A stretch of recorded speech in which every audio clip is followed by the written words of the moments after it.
have such sights to show you.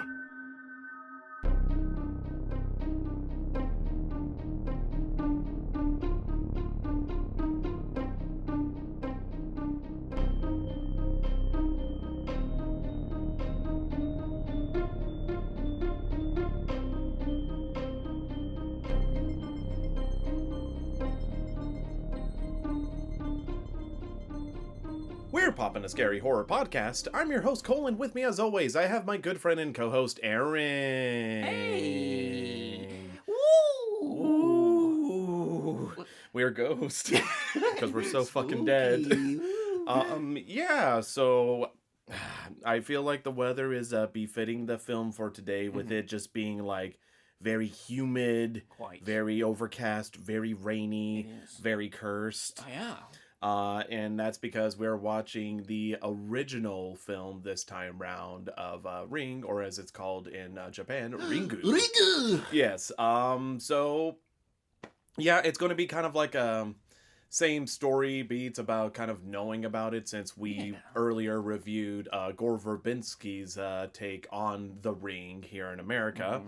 And now we're getting to watch the original, which is a film that I've been personally wanting to check out for a long time, because I do love the overall design of I guess her original name in Ringu is Sadako, and everything else. I can't remember what it is. Like the American version, like Morgan or whatever, something very Americanized and everything else. But yeah, I've always, I mean, I guess to kind of reiterate some points I made, my experience with it is just, again, of course, seeing, you know, the girl with like hair all covered in her face and everything else, and just standing there and everything else. Yes, it is very iconic, and it's a very good design, which I guess that's what I kind of missed on the remake and everything else. Like, I understand they kind of want to redo their own thing, but I felt like we saw her face too much and everything, which kind of took away from the mysterious horror aspect and everything. So I'm very excited, but at the same point, I'm trying not to get too hyped up on it, because I know a lot of times whenever you're really excited to see something, you set the bar way too high, and I feel like that's unfair to the film and everything else, unless they've already had, you know, I guess technically it does have a reputation to beat and everything else like that, so there is that, but I don't know. Any thoughts? I've been itching to see this since we saw The Ring, just to see what the original source material was, and also, I feel like, I don't know, the few flicks from Japan we have watched on this podcast have been dope. I'm itching for more Japanese horror generally, so I think this is going to be a fun watch. Yeah, it's definitely been long overdue and everything else like that, just trying to check out more foreign horror films and everything else, especially one whose reputation is as high as Ringu and everything else. Because, with the American remake and everything, I thought it was fine. I remember giving it like 6 out of 10. I more so loved the color grading of it, just because it just felt like damp, wet throughout the entire film and everything else. And, I thought, what was it, Naomi Watts that was the lead in the film? Man, my memory is shot. Probably. Who knows? I'll fix it and edit if it isn't, but I still thought it was fine and everything else, but it does make me more excited that I'm like, if I thought the remake was fine, how would the original compare? So the only way to find out is by inserting the cursed Blu-ray. Sorry, no VHS tape here. And we'll take a look-see to see if we're able to get our thoughts out before the week's up, right? Yep. There we go. Right. There we go. Yeah. Let's go. Let's pop this fucker in. Pop that cherry. Yep.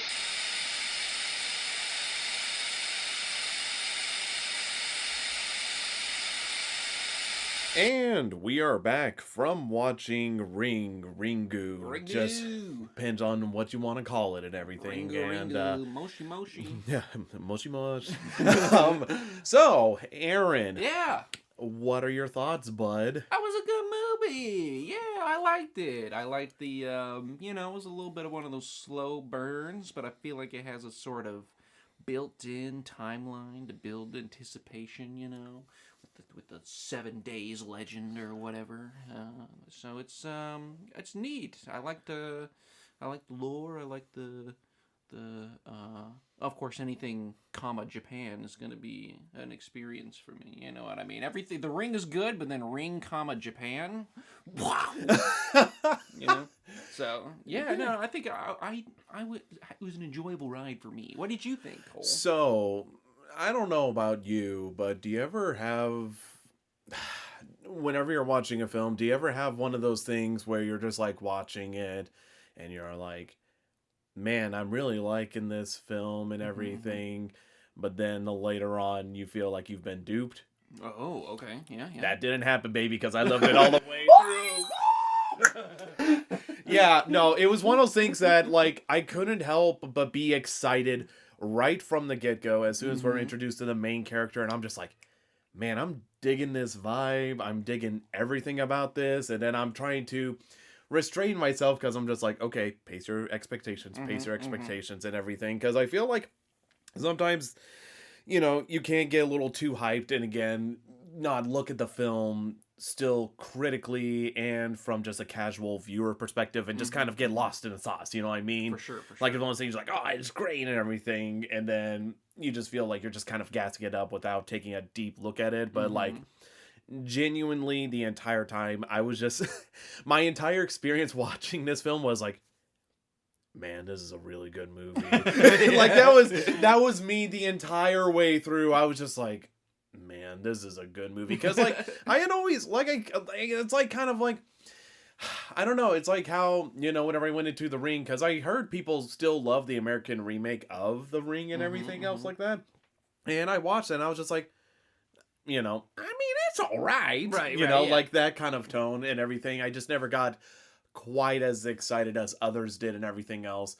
This, like, immediately as soon as the film started, like, and I was just like, okay, opening scene and everything else like that, and then it gets to the plot, I'm just like, man, I'm enjoying this, and there's a lot I am going to go on about this film.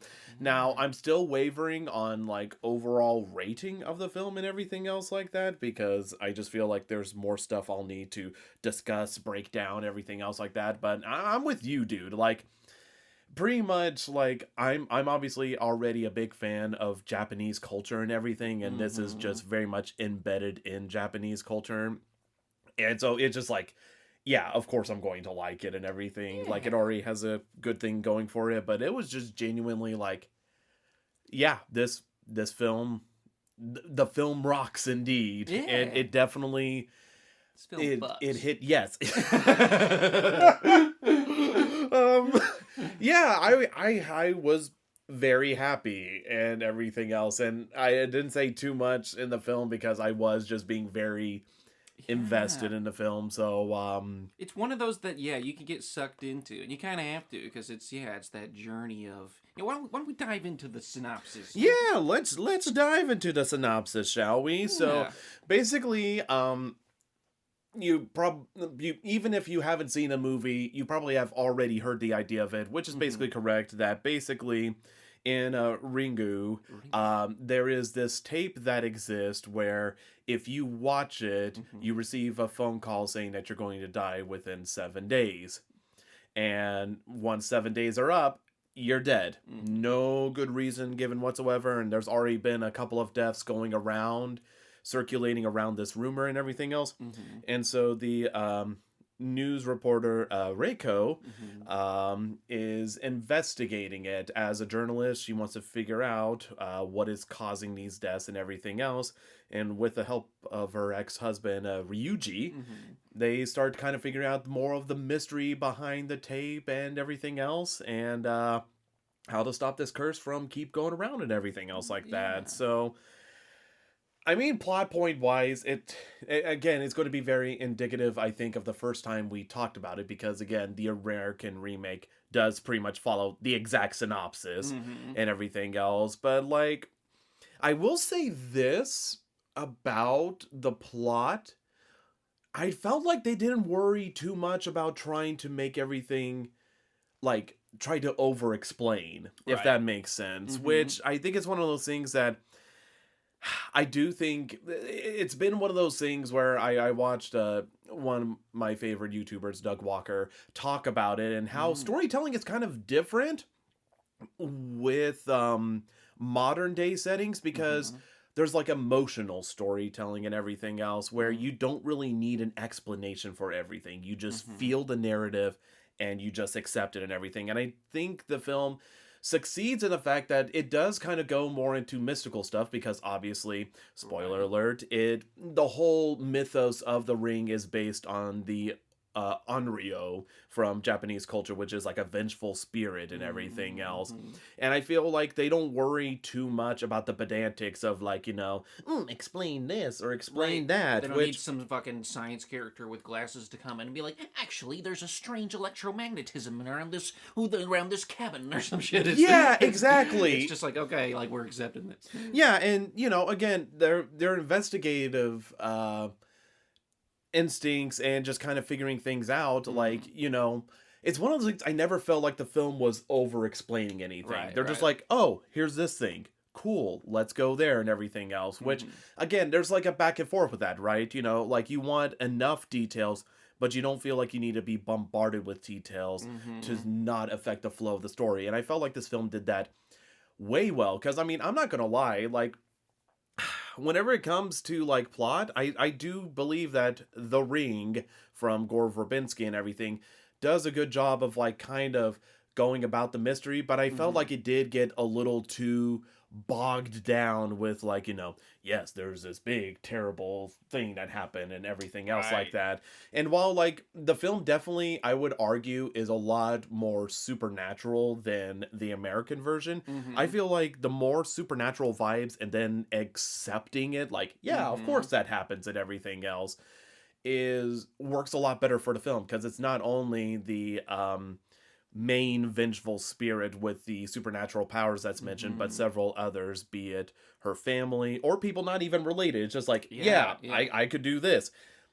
I thought I would have a problem with it on paper, but looking at it, I'm like, no, this fits perfectly into this world that they're describing and everything else. Mm-hmm. So it's one of those things where I was just like happy to not be like, no, that's not like reality. Actually. Yeah, kind of Mm-hmm. like people don't have these Yeah. powers, but there's also not video cassette tapes going around killing people, you And know? there's a lot of great Mhm. examples we've watched on this podcast that have that same vibe. I mean, The Shining definitely comes to mind, where Yes. there's like some what we call literature magical realism. Like there's a Hmm. magic to the world, but it's just accepted as real, and it seems realistic to the reader, to the viewer, to be like, yeah, yeah, I buy that. You know what I mean? So these little elements that I think really work super well in horror, especially this sort of not jump scare type horror, but like a deep mystery kind of building horror. Yeah, yeah. And so I that is very well said and everything, and I felt like you were able to describe it perfectly, but I agree. And I think because they allow it to be less grounded, even Mm-hmm. though it does feel like a very grounded film, I feel like it benefits it so much and Yeah. everything. And I fucking love it and Mm-hmm. everything, which you using The Shining makes perfect sense. Like Mm-hmm. I just love emotional storytelling and everything else. And yeah, it's great. So yeah, you described what I was trying to say perfectly there. So I appreciate that. But any other thoughts on the plot or anything else before jumping to characters? Because like I said, I know it's kind of a mystery and everything. It is, yeah. No, I mean, I think I really love the just the characters of the being an investigative reporter, and then having her ex husband kind of tag along. And there's always like the movie doesn't, like you said, it doesn't spell everything out for you in the beginning. It doesn't have to be like, well, ex husband, I know that we split over this reason, but blah blah. It's just like you sort of get as the story goes along why they're together, what they're bringing to this Hmm. investigation, what the and so I do think the film doesn't have to explain itself because you get it as you go along the journey. It leaves that open. So I really appreciated it. I like the way that they hopped around, and I love. Yeah, again, I think I mentioned this earlier, but the just having a time scale around this sort of building conflict, because it is a little bit of a slow burn, but when it's like 7 days, and then what's going to happen at the end of 7 days, it kind of gives you a skeleton going in where you know where the movie's heading, at least vaguely, and then you get to appreciate all the little details you experience along the way, I think. Yeah, definitely so. Definitely agree with that. And I'm sure we'll have more stuff to say about the plot once we start dissecting it even Yeah. further. But Let's talk about our main cast, which surprisingly I only really feel the need to describe both the the mother Mm-hmm. and the ex-husband and Mm-hmm. everything else, because they are the two titular characters besides our little vengeful spirit Sadako Mm-hmm. that you hear about later. But let's dive into kind of their performances. So we have Reiko Asakawa, played by Nanako Matsushima, Right who on. and I dug her vibe and everything else like that. Now, Yeah. would I say that both her and her ex husband are deeply deeply written characters and everything else like that? No, absolutely not. But I feel Mm-hmm. like, again, I don't need to be, because I understood who they were as people Yeah. and their professions, kind of knowing their specialties and what they do, because she's a Mm-hmm. journalist, so she's used to investigating, looking at tapes, literally just all the time for little details and everything else like that, Mm-hmm. and kind of how she's dealing with how she is as a single mother, as well as how she has a relationship talking with her ex-husband and everything else like Mm-hmm. that. Mm-hmm. And I thought she was definitely a perfect lead and everything else like that. Yeah. Granted, there is definitely some times where I felt like she definitely kind of crumpled over, like pretty, like just shut down a few times and everything else, which Mm-hmm. granted, she's in a stressful situation, so I understand and everything else. But it was kind of, again, I don't know, one of those things that it happened so quickly and then she just bounced back, and Mm-hmm. it happens about twice. That was about the only times where I'm like, okay, I'm not sure how to feel about this. Mm. And granted, we're already talking about The Shining. Like, I feel like Shelley Duvall was a better example of how she crumbled, because, again, I felt like, You can like see the anxiety building with yeah, her. exactly. Yeah. But again, I think that also just comes with the fact of, repeat viewings, kind of understanding the character better, Mm-hmm. which might be indicative of the fact that she's not very strong and stable despite her being on her own trying to raise a kid. Because even whenever Yeah. it goes to showing how she raises her kid is very self sufficient in everything Mm-hmm. else and constantly doing things, which kind of maybe shows illusion that she can't even really take care of herself, let Mm. alone her kiddo, even though she does have like a nice home. But I don't know, that's like heavy digging into Yeah. and No, everything else, so I'm I curious agree. about Yeah, yeah, that. yeah. I think there might also be because I was wondering about that too. I think there might be a cultural element too because in Japanese culture it's really important to like save face because it's a more collectivist culture versus America. It's more acceptable to show your emotions and stuff, and especially for the time this movie came out, which is coming on a couple decades ago now.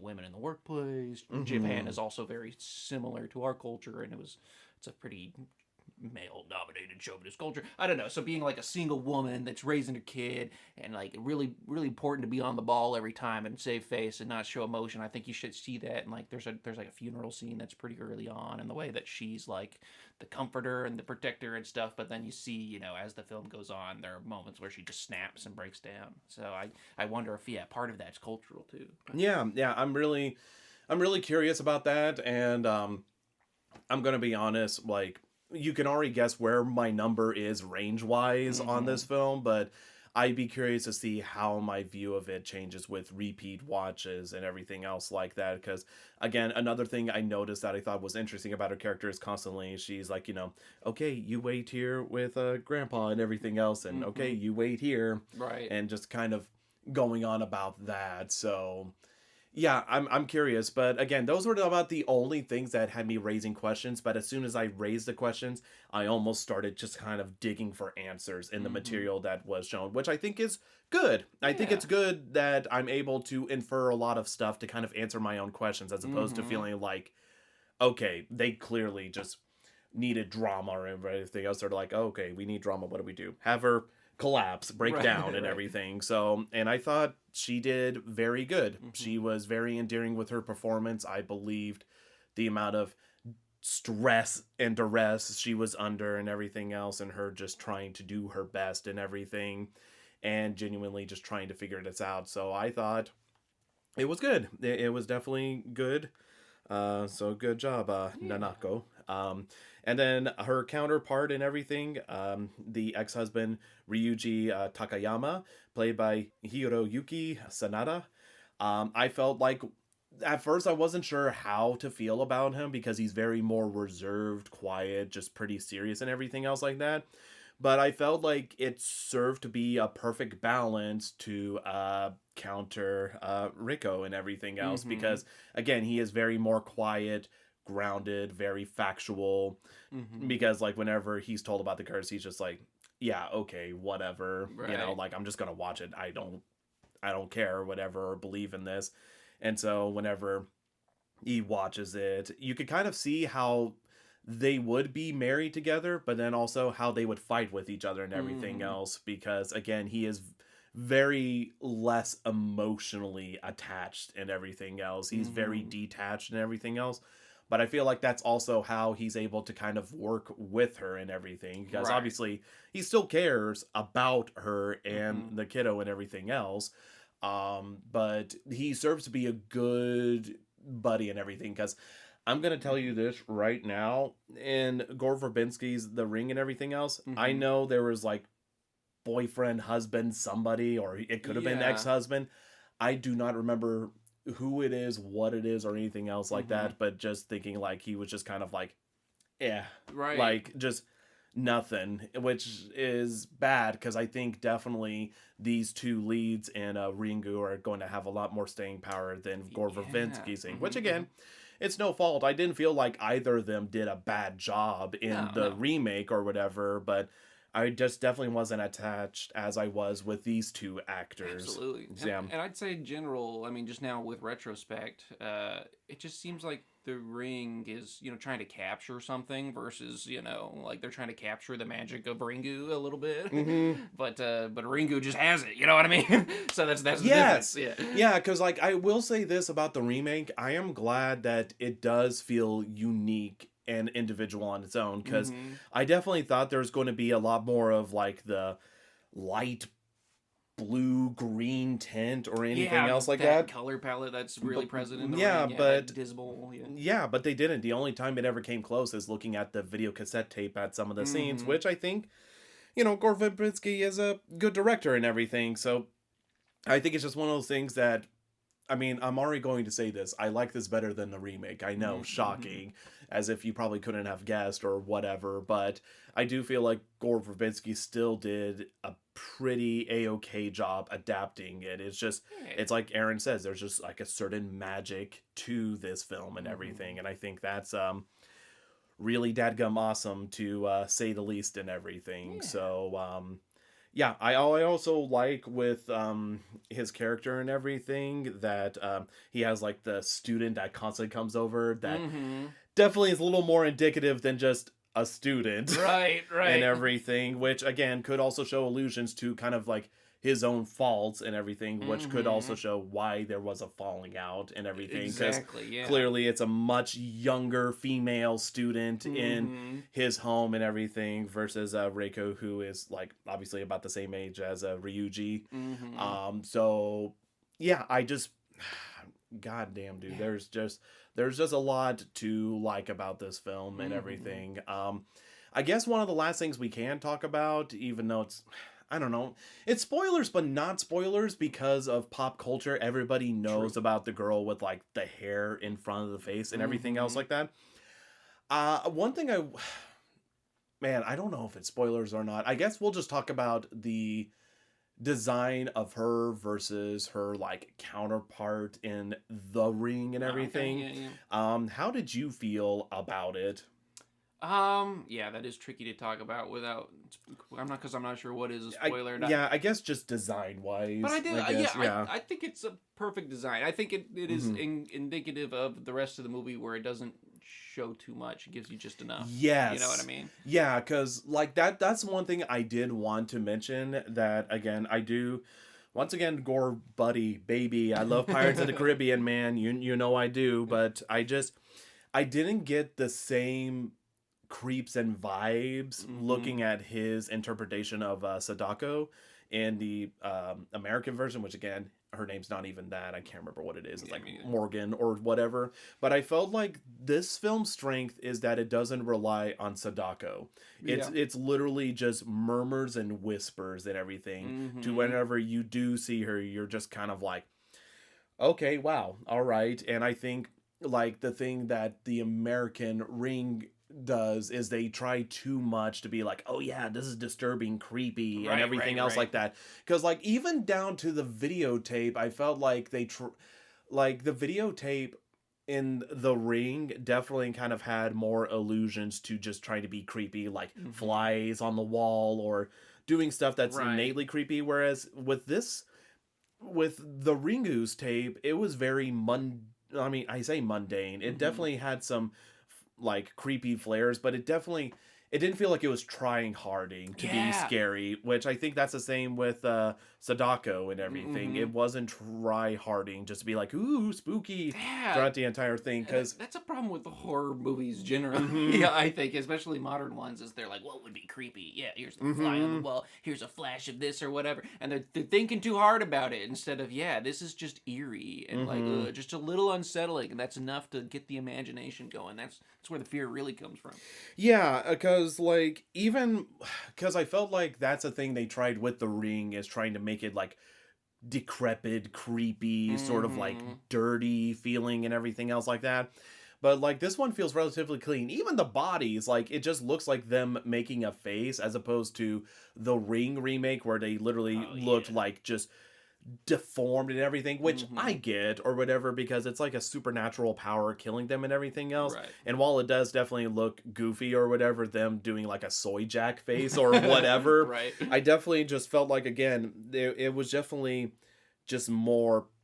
It was more powerful. I wouldn't say it was scarier, but it just definitely Yeah. it fit better. I Hmm. completely agree. Yeah, and that's part of what I think I'm talking about when I say like the ring seems like it's just trying to capture the magic. It's like what are the great parts? And it's like, oh, Sadako was great. Oh, the face that they made when their dad was great or whatever. Hmm. But they just take those parts and like exacerbate them to a point where it's not bad, but it's like you feel the exaggeration. I don't know. You feel like they're trying. Yeah, And whereas this one, the Ringu is just like effortless. It seemed like. yeah, because like I think definitely like if you showed me the two bodies next to each other and which one's scarier, yeah, of course I'm going to say the Ring is Hmm. scarier than Ringu. But I feel like as a whole and everything, I just preferred Ringu's Yeah. take on seeing the bodies and everything else because it's like right on the point of being hilarious but also still a bit disturbing and everything because Right. again like literally they're just heart stop, Right. their hearts stop And it's a immediately and just they just contort their face. it's just uncanny enough, and I think the uncanny Hmm. nature is really where a lot of the creeps come from. Yeah. Versus, like obviously the ring is also like the face they make there is uncanny by definition, but it's just like it looks a little more special effects, I guess. Hmm. Yeah, I would totally agree with that, dude. There is one thing I gotta mention, and Hmm. this is like the thing that, like, I at the start I was like, okay, this is pretty good and everything, but I'm not going to expect shots like this. I love the cinematography. Oh yeah. Holy hell. The framing was perfect. The locations they shot at was perfect. Hmm. So much of it, I was like, just, just let's go. Like, just Freaking go. like I loved the framing. I loved the interesting shots they took and the settings, locations, just everything about it. Now, granted, is some of it based on my bias of being a very big fan of Japanese culture? Yeah, Hmm. I'm not going to be blind about it. Yeah. But Weeb alert. but like I said, even if a film is based in Japan, like obviously you always get like, yeah, I love Japan and Yeah, who everything. doesn't? Kudos points. But if you don't frame it well, then it's not going to be effective. But I just loved every aspect of the frame and everything else.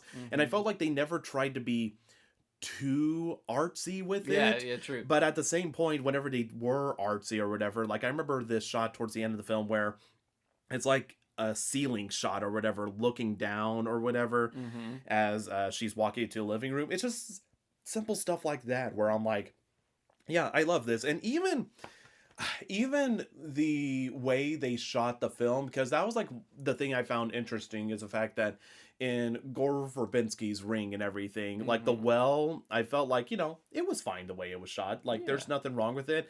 But there was almost something more disturbing about the way the well was shot in this one, that it was more distant and just Hmm. a little, with how perfect framing this film has, it has perfect framing to where it's imperfect to start building that sort of uncomfortableness and everything. Yeah. And so I thought the cinematography was beautiful and just so many good shots, so good framing. Just Mm-hmm.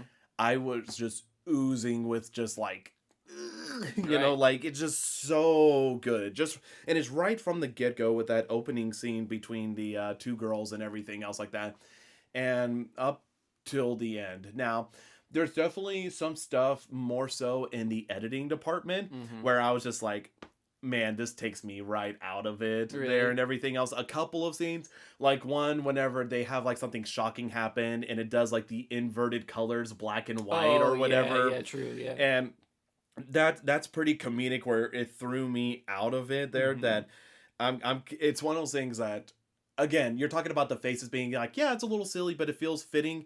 This did not feel fitting. Yeah, It kind of yeah. threw me out of it. That or just the stock sound effects they would have. There was a few of those, yeah. Like what Yeah, the scene where somebody gets bonked over the Yes, the bonking head. was the worst offender where it's like boom, like sound like a cast iron thing. Yeah. Which again, I thought there was I gonna be think a it's Wilhelm scream hysterical after it. and funny and everything, but this time round it took away from the movie Yeah. that is set up. That or even and to be fair, this is again a um personal thing I have to deal with, but like even just pouring the glass like of tea or whatever, just Mm-hmm. hearing like that stock sound effect because I'm so used to Right. editing stuff and I hear those sound effects. It's like the equivalent of hearing Wilhelm scream Exactly, yeah, or yeah. whatever, but yeah, again, that's kind of on me. So there's definitely some stuff in the editing department that I'm just definitely like, okay, this is like a little silly and cheesy and everything Mm-hmm. else, but for the most part though, again, the cinematography I am just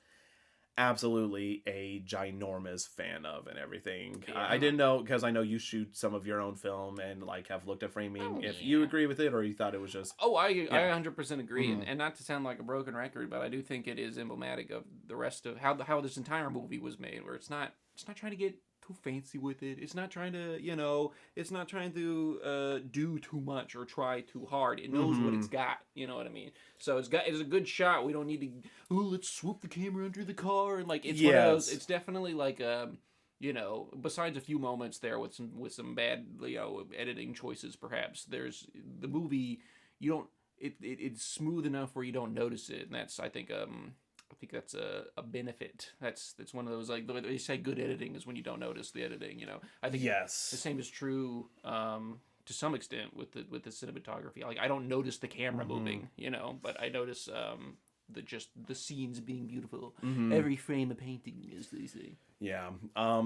Yeah, I definitely thought that was super nice. One thing I do have to also mention, noise wise, Mm-hmm. I love the lack of music. I love Mm-hmm. the lack of music they have throughout there because the times they do have the music, I feel like it just kind of amplifies the movie more and everything else. Mm-hmm.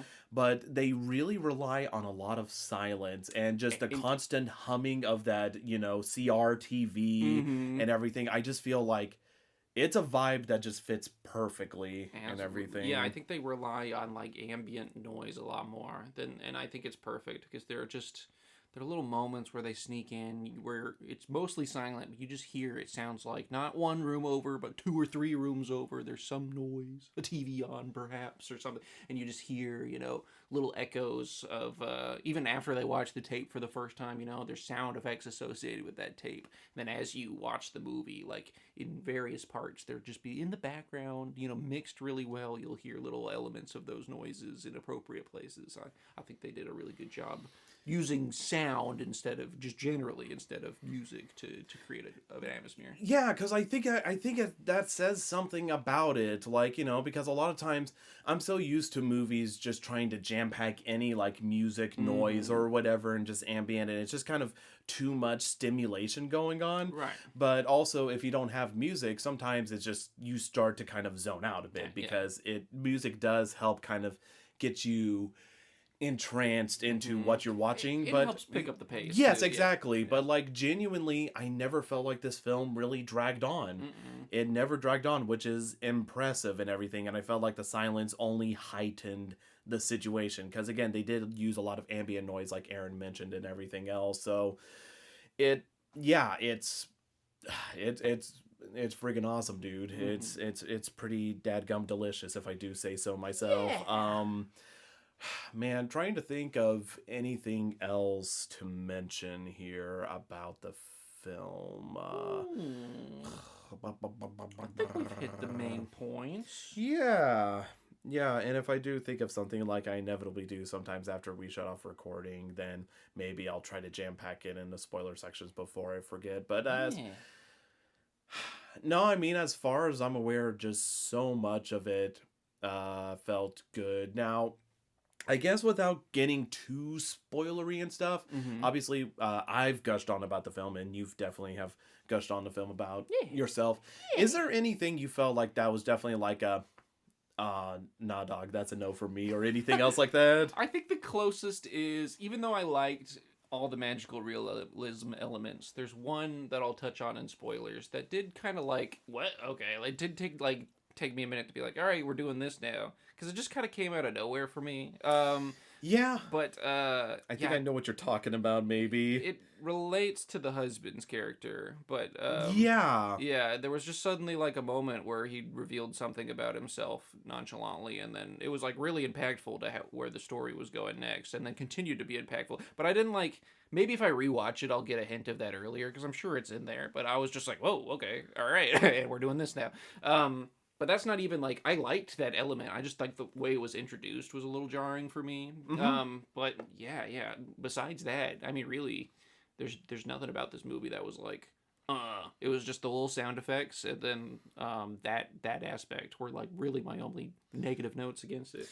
Yeah, there's only like, there's very nitpicky stuff. Like I mentioned, some of the special effects, I would say definitely, because trust me, like, it's not even the fact about like the special effects weren't like dated by any means. They were just weird choices that I felt like threw me Yeah. off and everything. So it'd be one thing if I felt like, oh, that special effect didn't age greatly. Granted, there's only one I could think of special effects wise that I was definitely like, okay, yeah, that one looks a little rough and everything else. But the only thing I will say, there was one part, and it's towards kind of like the climax of the film, where I was watching it and I kind of expected it to be a lot more powerful cinematic wise, but I felt like it just didn't hit that high cinematic feel like I was feeling. It still was good. Yeah. It was still good or whatever, and it definitely didn't suck the wind out of it. I just felt like it just didn't reach the bar that I had prepared myself for and everything. But yeah, I mean, I'm pretty much with you where I don't feel like there's too much more I think I could talk about without spoiling stuff. So yeah, we'll just go into ratings here. Go into ratings. Aaron, what do you rate Ringu? Well, as we've established, I really only have a few minor things I don't like about this movie. I think it's it's lightning in a bottle. It's quite a powerful movie. It's not quite at like a perfect movie for me, but it's pretty dadgum close, so that qualifies it to be a 9 in my book. It's a 9 out of 10 for me. Yep. Okay. Wow. No, short, sweet, to the point. Yeah. Quite simple. Yeah. Ain't nothing wrong with that. Well, to the surprise of absolutely nobody, I'm not really far off from Aaron's number. Woo! Now, it was one of those things that while watching this film, after my feelings were affirmed with like me being like, I'm gonna like this movie from the beginning and everything, and getting to the end or whatever, during that time I was just like, okay, I know this film's getting at least a 9. Will this film reach a 10 for me and everything? And not gonna lie, by the time it got to the ending, I felt like I knew where I was gonna be at. And it's not a 10, but it's not a 9. I just had to place it right there in the middle. I got to pull that bullshit Dewey Decimal System. Woo! That's not how the Dewey Decimal System works. It's just not a decimal, but Yeah. I get it. Yeah, but it's so damn close to being perfect in my book. There's just a couple of things, albeit some silly sound effects and everything else like that, and some stuff towards the ending that definitely was like, yeah, well, okay, kind of thing, but there is so much I love about this movie, and I can't believe it's been I have not seen this film up to this point, because obviously I knew the character Sadako. I always loved the design of Sadako and everything, but it's just, I don't know, it's just one of those things I just never got around to watching or whatever. And it wasn't anything personal, it was just like, yeah, I'll watch it sometime or whatever. And I'm sad I hadn't watched it sooner, but also at the same point, who knows how much of an impact it would have had on me. Because I don't know, I feel like films hit differently. I mean, that's kind of like what happened with Big Lebowski. The first time I watched it, I was definitely like, I don't know how to feel about that film or whatever. And then revisiting it later, like, it became one of my favorite films of all time. Yeah, so that's an important point for all of us out there to remember, because things happen in the context of the moment. You might be having a shitty day, you watch a movie, and then you're like, that wasn't a great movie. And you watch it again later, and you're like, actually, it was a fucking awesome movie. But... yeah, so I feel like this for sure, like, I was kind of uncertain how I was going to feel watching this film, but genuinely, I love this film. I love Ringu a lot. And will it reach a 10? I don't know. Maybe if I can just kind of find even more things to love about the film, I could see it going up to a 10. Kind of like an American Psycho effect, just building its integers up and everything. But definitely, I feel like a 9 is... It's so bad, like, me rating it a 9 personally is too critical or whatever. So, like, that 9.5 hits that sweet spot where I'm like, it is near perfection. There's just a few glimpses that I can't get past, but, like, it's basic. It's really good, dude. It's really good. So, if you have not seen Ringu, please watch it. It's very good. I like it a ton. I'm going to rewatch it. I'm probably going to get myself the 4K copy, because fortunately my good friend Randy lent me the Ringu collection. I'm probably going to check out the rest of the Ring films, even though I know they probably won't top the first one, but that's beside the point. Don't scratch that itch. That's all that matters. It's just really good, dude. It's really good. Happy I watched it. Go watch it. I think it's on Tubi, maybe. Who knows? Because Tubi's the goat. Yeah, Tubi's kind of goated lately. Yeah. Tubi used to be a joke, but they got films now. Yeah. They got real cinema. They're basically the Criterion channel for cheapies. Yes. Yeah. Go watch the film. Like, just stop the episode right now. Go watch the film. And if you've already seen it, or you just are having to know what we think about the spoilers, I guess hang around, because we're going to spoil the hell out of stuff right now. It's spoiling. Someone left the fridge open. It's spoiling in here. Just everyone dancing. Aaron, please talk about the first spoiler you want to talk about. Sheesh. The first one, huh? Well, I guess I'll talk about the one thing that came out of nowhere for me. And that was that the husband's like a clairvoyant guy. No idea. That was kind of what I was talking about. That they were kind of like, I have this clairvoyance. Cool. Like, they just went with it. Yeah, just like, it's one of those things that you think would definitely be kind of like okay, this is bullshit or whatever. But with the world, I just went like, I don't know where this came from, but I accept it. And that was my initial reaction, was like, I did have like, and that's why I made a note of it, because it does happen like more than halfway through the movie. I thought I had missed something or whatever. Me too. And like I wonder if I go back, like, I wonder if I could read Japanese to see what these equations he's writing are, because I never quite got what he's a professor of. I guess it's math. Well, I thought so. Yeah, but like, because he's like writing these equations, but then there were like there were a couple English words in there. There was like, but I didn't know. I can't remember. It was like homonucleus or something, and then I like written out. I was like, what is? So I wonder if he's like studies some sort of supernatural shit or some shit we just didn't pick up on it. I don't know. But point being, my simple American mind could not comprehend. Yeah, when he just walked up to the dude and was like, "Yeah, I've got this power too," and I was like, okay, we're like 5 days into investigating at this point of the 7 days until you die, and then like we just discovered that this guy can see past events by touching people, I guess. So it threw me through a loop, but then once I was like used to it, like a minute in, and I mean, I was down. It was a cool plot device. I'm glad. It just caught me off guard. Yeah, because definitely it is kind of funny that he's just like, I work as a university teaching equations and stuff. Also, I could see into people's past Right. and everything. Just a fun It fact. just seems like that, like, shitty detective show where it's like, yeah, you can see the past, Right. or whatever. What happened here? Yeah. Doing that. That came out of the blue, and that was one of those things where, again, I was just like, what, Right. But then I just quickly accepted. I was just like, okay, you just Mhm. have that ability. And I'm not going to question it too far because there's literally a videotape where if you watch it, you will just die. So, Right. like, I was willing to accept it, but yeah, it was one of those things that I was like, man, I do wish there was some hint, but maybe there was, and I just didn't. they pick could up have on it. integrated it a little bit better. Yeah. And everything, especially just being able to bring in Reiko and everything else Mhm. into the vision as well was definitely interesting. Yeah.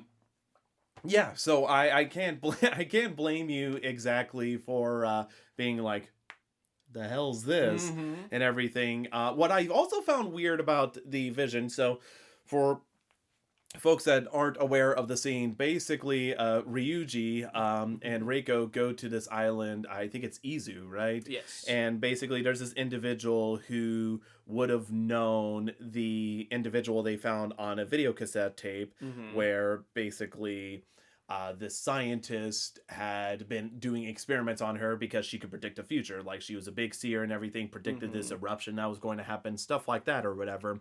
And so whenever Ryuji grabs onto his arm after he's like interrogating him at the beach and everything, he sees a vision where there's like, a whole like demonstration in front of the news reporters and everything else showing off her powers or whatever.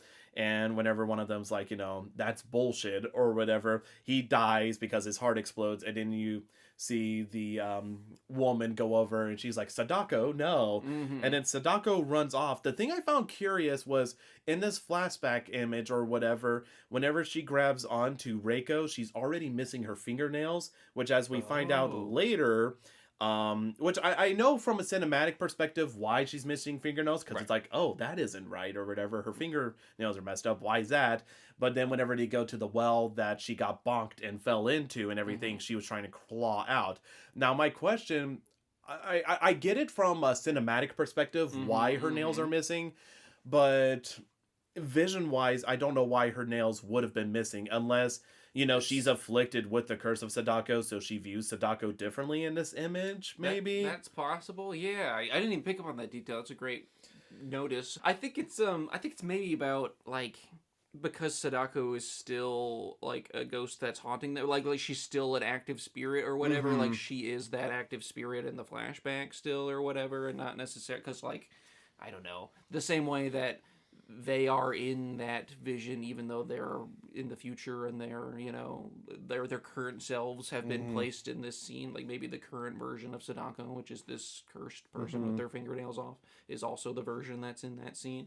But I don't know. I'm giving the film a lot of credit there for explanation, but I'm sure it was just like a, so later when you see her hands that this is Sadako. But I think that is a little bit of a plot hole, probably. Yeah, and there's like, I don't know. Again, it is like a little weird, but it's not bad enough. It was just more like a, that's weird or whatever moment. But one thing I do have to mention, man, there's so much I want to talk about. The thing I like about Sadako, you don't see her a lot, even whenever there's opportunities for you to see her. Because, like, whenever they're trying to figure out stuff, it's like, oh, hey, I found the person. I think her name was Shizuku or Shizuko or whatever. Her mother or whatever? Yeah, her mother or whatever, with the doctor, and it's just the two of them. There's no Sadako in the picture like there was, again, a gore baby. I appreciate what you're doing, but I felt like they showed the equivalent of Sadako too much in The Ring, and it took away the impact, and I just wasn't scared of her. I'm just like, it's just some dirty, nappy looking girl. Right. But, sorry, and I hate to interrupt, but I think what The Ring tries to do is they show her and then they narrate, they give you exposition, which is not what this movie is leans on. But what The Ring does is leans on exposition to be like, oh, and her family was ashamed of her and didn't want her or whatever, blah, blah, blah. That's not explained in this movie, but it's implied by the fact that she's in the background background, by the fact that she's out of sight, by the fact that they're embarrassed by her, by the fact that if you know anything about Japanese culture, to have like a fail son or a fail daughter, would be, or it's like somebody that causes trouble for you, to your reputation, dishonors your family, is going to be somebody that you even, I mean, that happens all over the world, of course, but but in Japan especially, like, we're ashamed of this, let's hide this daughter that we think is the devil or whatever, so I think it's just implied. This movie is great at like environmental storytelling. It doesn't have to give you the exposition to be like, and the family was ashamed of her. It's just like you get that when you learn the story. Yeah, and not only that, but like it makes sense about why her hair's in her face or whatever, Right. because she literally feels like ashamed and a monster and everything else like that. So definitely kind of just seeing her, be like raggedy, like hair in the face, everything else like that, is great. And again, you just don't see her a lot because like you get like teensy glimpses of her. You don't even see like her hand really reaching out of the well because the video is so distorted. And I do feel like you see a little bit more of her each time you see the tape and everything, which I do love that it doesn't end at the exact same frame. Like it's just that good of stuff. But they are so good about just holding back Sadako and just building up the suspense and everything to where it's like, even to the well, whenever both Ryuji and Reiko, they figure out like, oh hey, the reason why you didn't get a phone call after you watched the copy tape and everything is because the phone call only happens at this cabin, which probably means there's something happening below the surface and everything, which is where they found the well and everything, which I think I like that a lot, or whatever, how they figure out you have to go back there and everything, as opposed to, and I understand in the American version why they just have it be any telephone, because again, it's just creepier. Like, oh, it doesn't matter where you are because it follows you. But I do like that it is only these individuals that stay at this cabin and everything because they're able to borrow this tape. But yeah, getting to Sadako, whenever they go down to the well, and I do love that it is Reiko who is the one to find her. But the thing I found, like, again, this is one of those things where it doesn't make sense, but I prefer it to be this way and everything else, is whenever she's trying to find the body and she finds the hair first and everything, just sees that hair flowing through the well water and everything else, and the head slowly bobs up, and so you see that, it was the hair first, and then the hand comes up and grabs her wrist exactly in the same area, and then you see the head float up, and you're like, okay, she's like a zombie or something alive or whatever. But no, she's dead. But it's just the fact they explicitly showed the hand grabbing it, even though it doesn't make sense. Like, it's just like, wait, that doesn't make sense, grabbing a hand, but it's actually dead or whatever. It's just like that emotional storytelling again, where it just, it makes sense in the context of the moment. And as gross and weird as it was, I do love, like, whenever she's trying to clean her hair and everything, the skin and the hair just fall off, because it's like 40 years of decay or something like that. Right, and it's kind of indicative of, like, the spirits being released or whatever, because it's like full, she's still alive in vengeance, but then it kind of melts away with the curse or whatever. And I love how, and I know this is like macabre and gross, but like, I love how the skull, even that remains, has this like green goop that kind of looks like tears coming out of the eye holes. I didn't think about it as tears, but that's so good. I loved the green goop as well, because even though it's like, biologically it wouldn't look like that, the blood will be coagulated and look black or whatever. Like, it doesn't matter. You're dealing with a killer videotape. Stop trying to over explain and worry about people not accepting the fantasy of film and everything. And just like her holding on to the skull and everything else, like, I thought, like, I was just like, this is visually perfect storytelling. And even whenever they're dumping the well water out, like, the water, even though, like, at first whenever you see it, it's kind of like that usual swamp water color, whenever they're pouring it out, it's like black. It's just so good storytelling. And again, like, it just works out perfectly. But again, like, just showing limited parts of Sadako, I feel like made her presence more powerful overall and everything else. Now, that being said, I will say the one scene with Sadako where I definitely was expecting it to be a bigger, higher feel and everything is whenever, after they solved the curse and everything, just by kind of like freeing her and everything, just giving her justice and everything by having her body discovered and everything else like that. Whenever Ryuji is in his apartment working on stuff or whatever, that, the cassette tape is there and it's playing the video cassette because, as you find out, if you copy the videotape and have someone else watch it, that's what actually removes a curse off of you. Which I definitely, towards the end, I was kind of like, because I definitely, in the Ring remake or whatever, I kind of knew that twist was coming up because I know that both characters die. Right. And everything else, because it was like, oh, it's safe. No, actually, no, it's still coming after you or whatever. But I feel like it's definitely an odd thing to mention or whatever, that I felt like narrative-wise was only thrown in there because they're like, no, I think it definitely would be more scary if Sadako killed one of the main characters. Yeah, I think that's also, a product of the time. Because what was this, like 2001 or some shit? Close. It was 98, I 98, think. okay, yeah.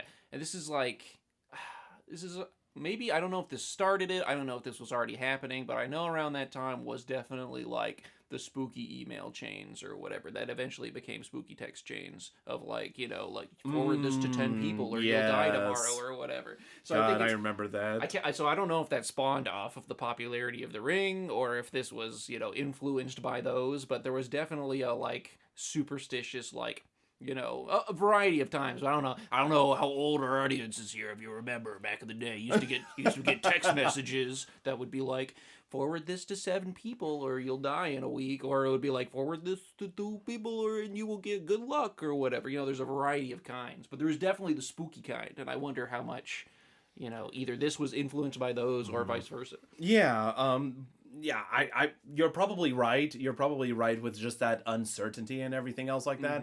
But I thought like that scene where I'm like, okay, she's crawling out of the TV, because that's one of the iconic things from this film is crawling out of the TV, and which it's like the very end after, after the resolution. It's funny because it's one of those things where this might actually.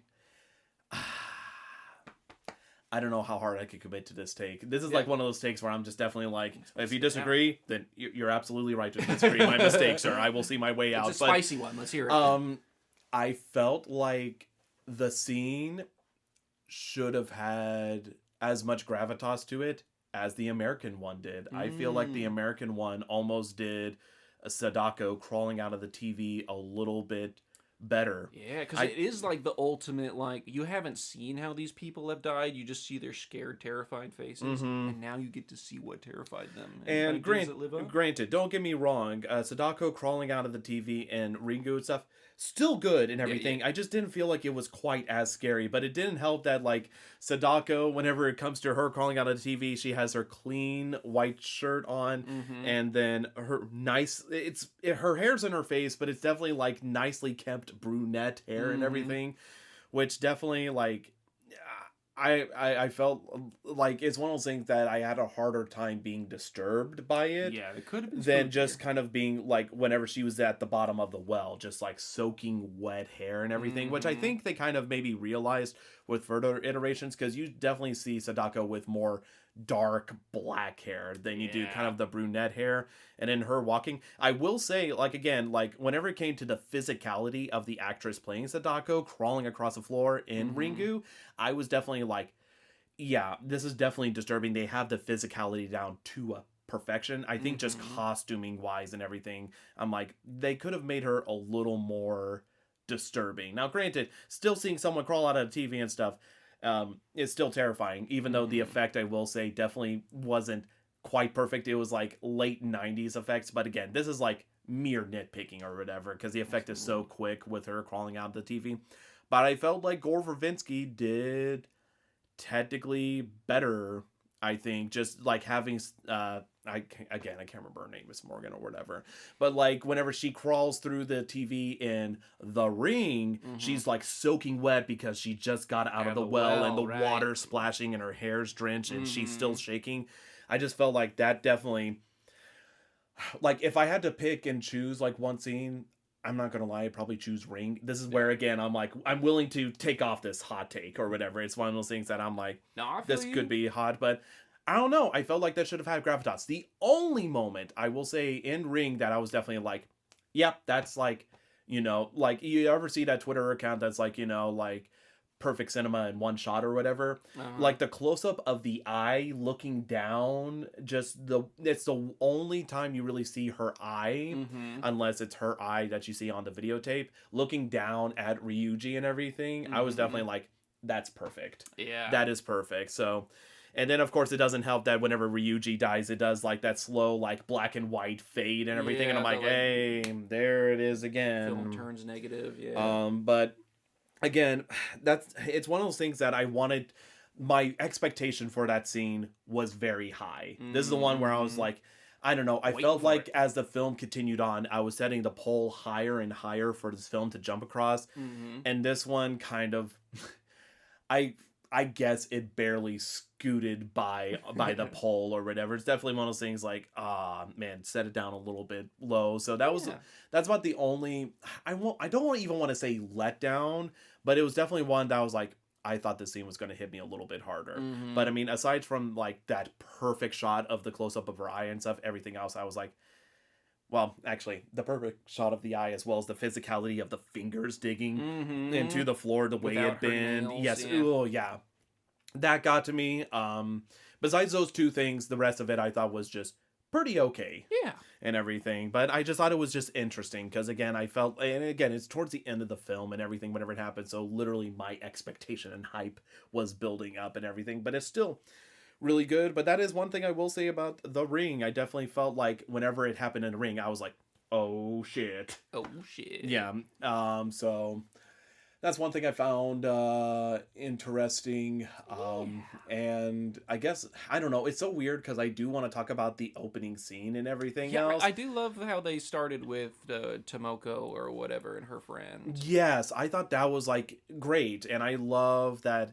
And technically they did this in The Ring as well and everything. So again, it makes sense. But I genuinely, like, whenever I was first watching it, I was kind of like, okay, yeah, this is a vibe so far and everything else. But like the more I watched it and just how it also probably helped having product placements of the time and everything, Ritz Bits party sandwiches, like box or whatever, stuff like that. And I'm like, man, this is like a time capsule. Like it made me feel like I was watching like Scream or whatever, just that same 90s era and everything, even though it's in Japan. Yeah.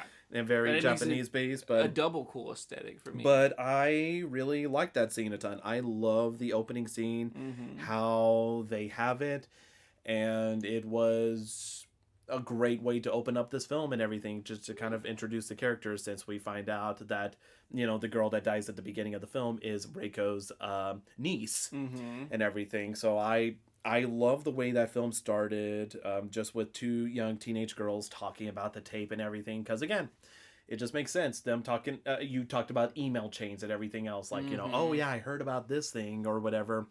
But I do even love that, like, whenever they're talking about it, and then she's like, oh, I actually watched that tape. And it's just like, and that was a week ago. And then they get that phone call, and then it's just that unnerved feeling. And then it's like, oh, it's just your mom or whatever. And then whenever they separate, that's whenever the TV turns on, and like just hearing like that crackle sizzle of the CRTV and everything had so much weight. As much as I give grief to some of the stock sound effects they had in this film, there are other sound effects that are like perfection, perfectly executed, and even the glow of the TV and everything else like that.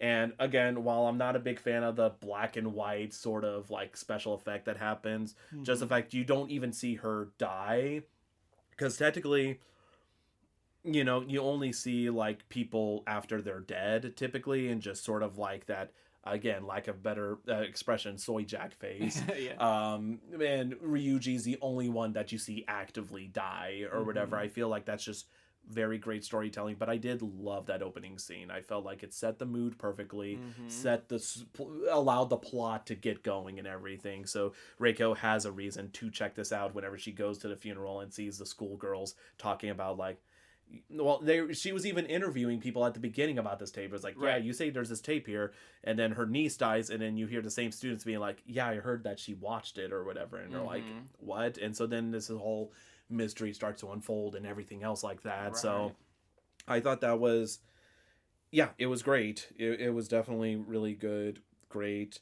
Nothing wrong with that. I do have one question. I'm Sure. so curious on what you think Yeah. about it, but there's a certain moment whenever Ryuji is in the park area and he sees someone walk up with the white shoes. I was thinking about this because I was thinking about this because I said there was no like hint of him being supernatural, and then I was like, wait, no, there was, because he saw somebody with dirty white shoes and like the bottoms of like a white dress of some kind that also seemed a little dingy, but he doesn't look up at her. He's like afraid to, and I would imagine that's Sadako, but I don't know. Yeah, I mean, you would think so, because usually she's depicted like not wearing shoes from what I've seen. Right, like typically. maybe that was the mom that was in the mirror in the video or something, but it seemed like it was some sort of supernatural thing, because when he looks up, she's gone, you know? Yeah, and I'm guessing it has to be Sadako, because even with her mother, she seemed to wear like a traditional kimono at the time, and this one is like,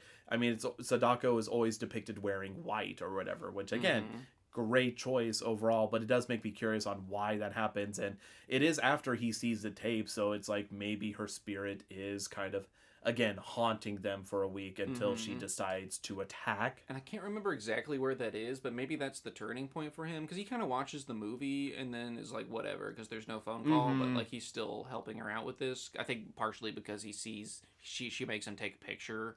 And her face is all distorted in the Polaroid. And so he's like, oh, you know, so I think he believes her a little bit. But yeah, even after in the beginning. But I wonder if that's like, I can't remember exactly where that scene is, but I wonder if that's the scene where he's like, oh, yep, this shit's real and we're going to die in 7 days. And that's what prompts him to keep going. Because I think after that is whenever he calls her and he's like, I guess I'm going to go to that island or whatever. And she's like, we only have 3 days left or whatever. And he's like, well, I only have 4, you know?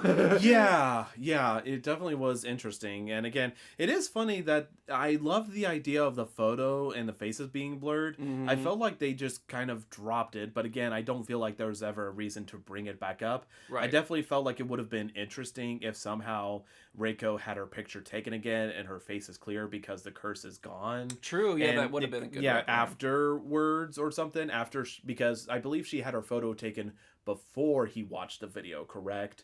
Yeah. So definitely would have been interesting or whatever if they had something that kind of alluded to that. Again, this is not something that I felt like was needed, but it just made me curious about it, because I do feel like they do kind of drop the bomb of like, oh, if you copy the tape and show it to somebody else, that means you're cured of it and cleansed of it or whatever, which this is so embarrassing of me, but I did have to look up the ending because of the way it ends, like once she realizes like, what did I do different? And I do love that, you know, you see Ryuji's reflection in the TV with a towel, the towel over his head, pointing it over, which I thought like, it's one of those things that it's like silly, but so is the soy jack face, but I loved it. I loved it too, and you know what it reminds me of? Because obviously it references the video. There's some man in the video that's pointing to a woman. Yes.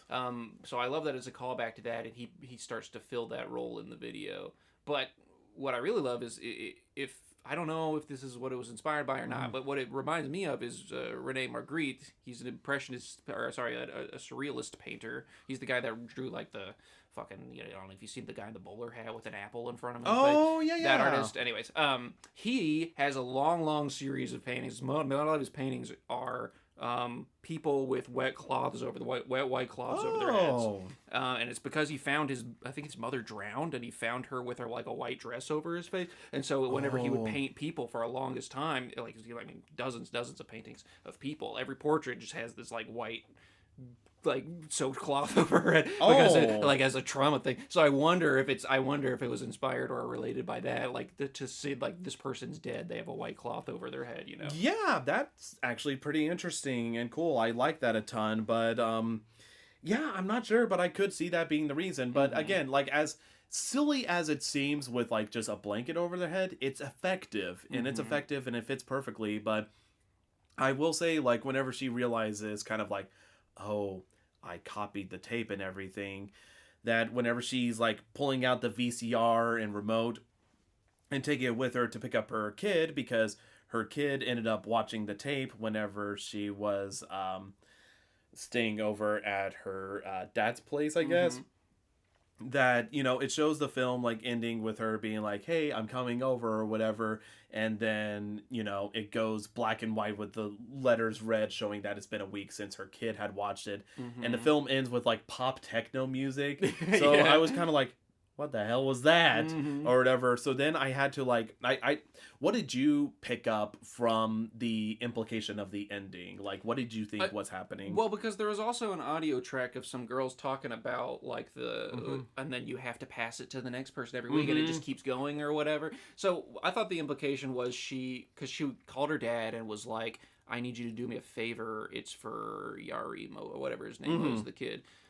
It's for him." And so I thought the implication was she's gonna make the dad's going to, or she's gonna have her kid copy the tape, and then the dad's gonna watch it so that he's cursed. But then she probably also told him to make him watch make somebody else watch it, take a copy of it, make somebody, so that he would be cleansed, and then that's how the tape is in circulation to this day or whatever. That's how the ending is. It still keeps going around because you always endlessly have to copy the tape, or else you're gonna die. You know? Okay, yeah, I'm glad you picked that up because I did not or whatever, because I thought it was just genuinely like she was going to make the self-sacrifice, but again, it doesn't make sense, like, I guess because she already got cleansed or whatever. Right. But yes, you are right in the fact that she was going to have her dad watch it. Now, whether Mm-hmm. she was just going to stop at her dad just dying or whatever, or have Right. it pass it off, I don't know, but I did not pick that up initially whenever I watched it, so I was like, because it's just definitely weird, because, like, you know, again, we're so used to like the, you know, psych, they're actually, killing or whatever, and there's like one Mm-hmm. final kill before it cuts to credits or whatever, which I feel like is cliche. But the film continued on a little bit, and then she's like, oh, I copied the tape, I know what I have to do, and then she drives off, and then it does the black and white thing, pop Mm-hmm. techno music, where I was definitely like, I don't know how to feel about that one. Mm-hmm. But yes, but again, I do think that it's kind of an interesting character choice or whatever, because she's like, I'm sorry, I'm gonna save my kid or whatever. I'm gonna have to pass on the curse, whether it kills my dad or kills somebody else or whatever. I Right. think it's definitely an interesting choice character wise, because instead it's not like a noble sacrifice thing. It's like, nope, I'm protecting my kid at all costs. Mm-hmm. The fuck this noise Right. and everything, which I think is definitely human, and I definitely like that a ton. The one thing I will say that I also found, because I had to look up the ending and I'm like, did I misinterpret something or whatever? Mm-hmm. They talked about Ring and why the film is called Ring, because in Gore's interpretation, they talk about it's like the ring is the well light and Mm-hmm. everything else. And while the film, like, people infer that Ring can allude to the ring you see at the well, which Mm-hmm. again, that's another choice I really like a ton, is the visual of like the circle of the Yeah. well. They don't use it a lot in this, but I Right. think They that's they use a lot more in The Ring, which is why I was kind of looking for it. But I only saw it this time when at the very end when the kid is drawing a circle. If you notice. yeah, it was that, or whenever the dad was looking into the well, whenever Right. it's from Reiko's position. So I Mm-hmm. thought that was interesting. And while I do think the visual is cool in Gore's version, showing like a sliver of a ring or like the lid being closed, because Mm-hmm. as they revealed, even though Sadako's father bonked her on the head, she didn't die, and she tried calling out, which is why Mm-hmm. she lost her fingernails. But it only shows that one perspective whenever Reiko looks up and sees like Sadako's dad looking down or whatever. But the Mm-hmm. other ring thing that people have inferred, this is not, I did not come up with this is just me Googling, is it's just a continual circle. Like, it just continues to be going in Oh a circle yeah, on like and on and on. Ouroboros. Yes, exactly. So that's another reason why people speculate it's called the ring, because it's just never ending, always in a Right. circle It and is a everything. chain. They call those text chains. You know, a There, chain that never ends. ooh, very nice. One thing I was going to mention, this is like a small tidbit that I don't know where to shoehorn in. I like whenever they talk about the fact that, they're, Ryuji and Reiko are sitting outside the cabin whenever like Mhm. police are coming in to help excavate the body and everything else. Mm-hmm. That they were just saying like, how could a father like do this to their own child or whatever? Mm-hmm. And Ryuji speculates like, what if he wasn't the father? What if her father was something else? Right. Because he kind of comes to the conclusion, even though it's not like he regrets doing this, it seems, because they were doing the right thing to lift the curse and everything. But yeah, he seems to be on the side of like, yeah, there is something evil about her. You know what I mean? Mm-hmm. Yeah, just something evil about her or whatever, which I like.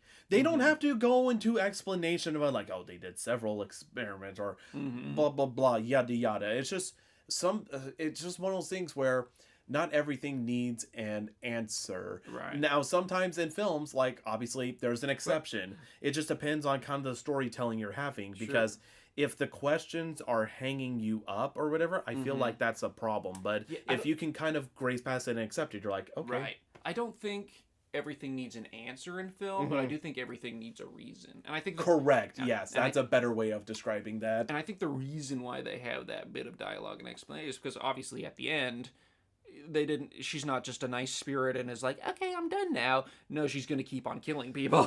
It wasn't freeing her from the well and giving her that empathy that really set her spirit free and saved the mom, whose name I keep on forgetting how to pronounce. But it's not that it saved her, it's that it was the copying of the tape and passing it on that it's like, okay, and this and Sadako is still out there now. And that's why you don't see her leave the well until they took the lid off and they set the spirit free, and now she's out there, you know what I mean? Yeah. She's not tied to this cabin anymore.